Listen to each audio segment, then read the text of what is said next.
welcome back to story time. As I did get over 20 likes on yesterday's reading video, we will be continuing with Holes by Louis Sachar. So, where we got to last time, we just read the line that says, Stanley didn't know what kind of game Mr. Sir was playing. So we'll continue from there, and for me to read the next section of this book tomorrow, we need 30 likes. Otherwise, it'll be a different book. So let's continue. Stanley didn't know what kind of games Mr. Sir was playing. I see you looking at my gun. Don't worry, I'm not going to shoot you.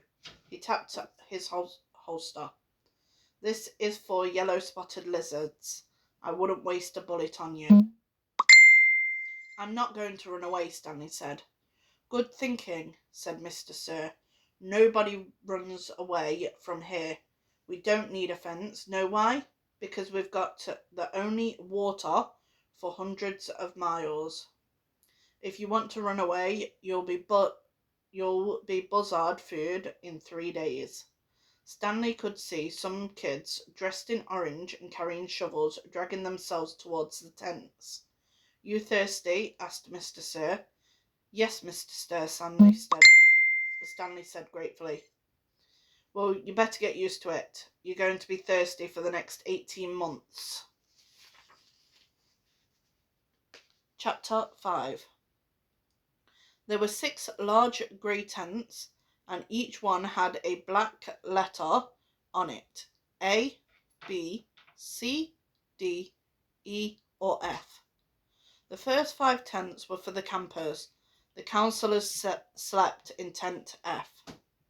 Stanley was assigned to D tent. Mr. Pendanski was his councillor. My name is easy to remember, said Mr. Pendanski, as he shook hands with Stanley just outside the tent.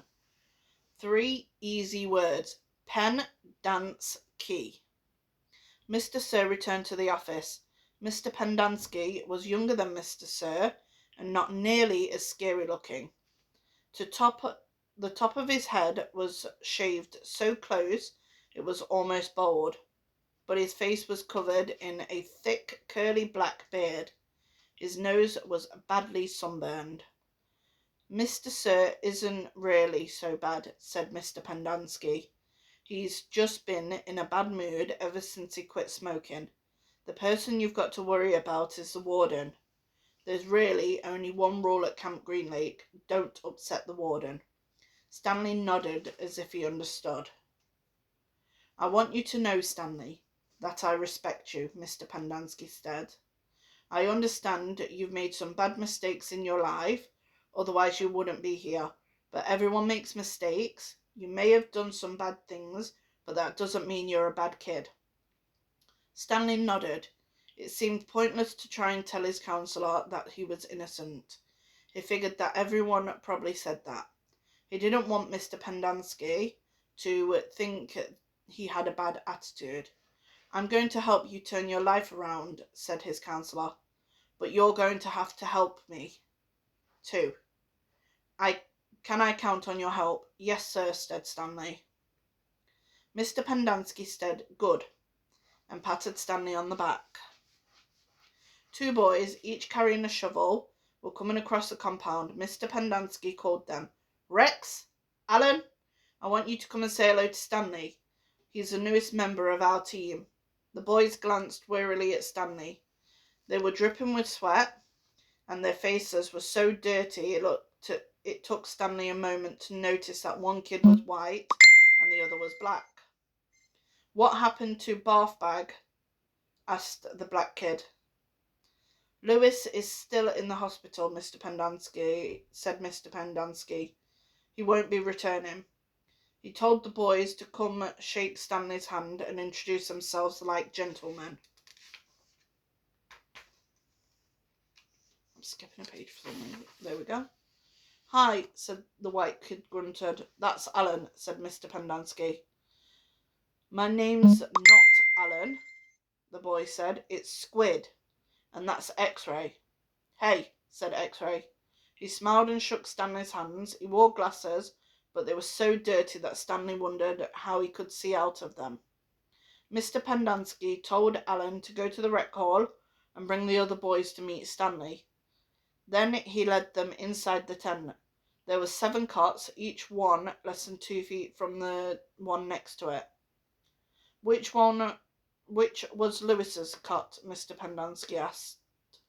Bath bag slept here, X-Ray said, kicking at one of the beds.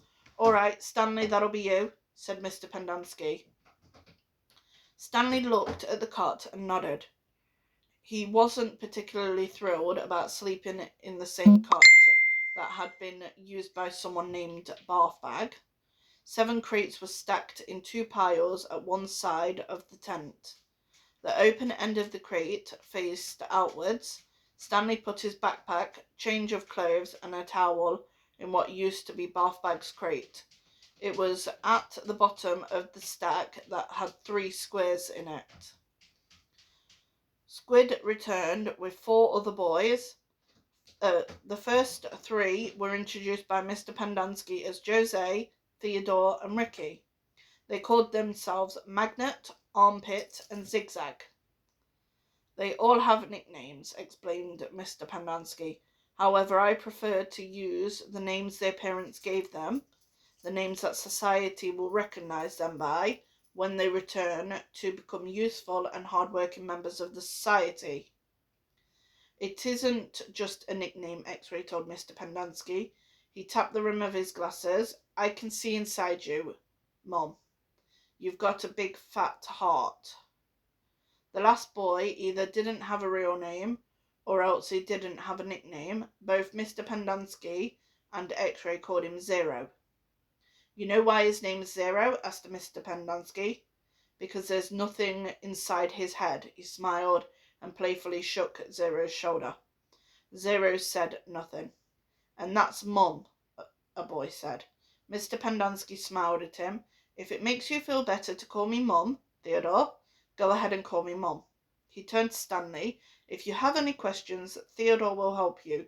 You got that, Theodore? I'm depending on you. Theodore spit a thin line of saliva between his teeth, causing some of the other boys to complain about the need to keep their home sanitary. You were all new here once, said Mr. Pendanski, and you all know what it feels like. I'm counting on every one of you to help Stanley. Stanley looked at the ground. Mr. Pendanski left the tent, and soon the other boys began to file out as well, taking their towels and change of clothes with them. Stanley was relieved to be left alone, but he was so thirsty he felt as if he would die if he didn't get something to drink soon. Hey, Theodore, he said, going after him. Do you know where I can fill my canteen? Theodore whirled and grabbed Stanley by his collar. My name's not Theodore, it's Armpit. He threw Stanley to the ground. Stanley stared up at him, terrified. There's a water spigot on the wall of the shower stall. Thanks, Armpit, said Stanley. As he watched the boy turn and walk away, he couldn't for the life of him figure out why anyone would want to be called Armpit.